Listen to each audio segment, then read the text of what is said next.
महाराष्ट्राचे तुकडे पाडणाऱ्यांना सोडणार नाही असा स्पष्ट इशारा उद्धव ठाकरेंनी दिल्यावर आज भाजपचे प्रदेशाध्यक्ष रावसाहेब दानवेंनी त्याला उत्तर दिले आहे।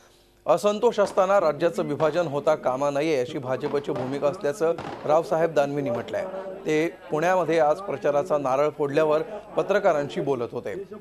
भाजप छोट्या राज्यांच्या संकल्पनेला नेहमीच पाठिंबा देत आलाय, पण त्याचा अर्थ जनतेला मान्य नसताना विभाजन करणं हा भाजपचा अजेंडा नसल्याचं दानवेंनी स्पष्ट केलं आहे।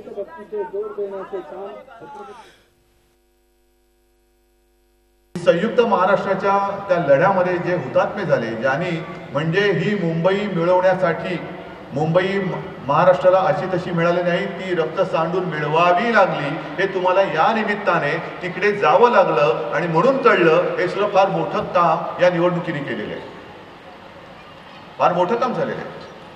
आणि जर त्या हुतात्म्यांना वंदन करून शपथ घ्यायची असेल तर माझी तयारी आहे, माझ्या सर्व शिवसैनिकांची तयारी आहे। चला उद्या जाऊया आपण आणि हुतात्म्यांना साक्ष ठेवून हुतात्म्यांना वंदन करून सगळेजण आपण शपथ घेऊया की मुंबईची जबाबदारी आम्ही घेतलेली आहेच, पण महाराष्ट्राचा 1 इंच तुकडा आम्ही तोडू देणार नाही, आम्ही तुटू देणार नाही, ही शपथ खरी तिकडे घ्यायला पाहिजे।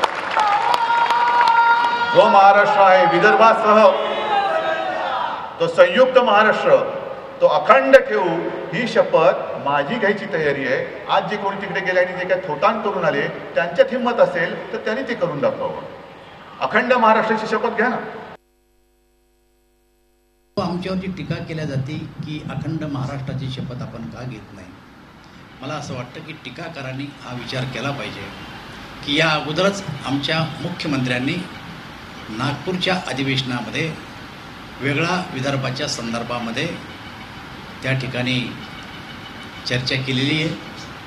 भारतीय जनता पार्टी ही छोट्या राज्याच्या बाजूला जरूर आहे, कुठंही असंतोष करून कुठल्याही राज्याचं विभाजन करावं या मताची भारतीय जनता पार्टी नाही।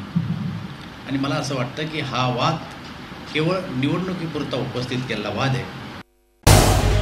झी 24 तास रहा एक पाऊल पुढे।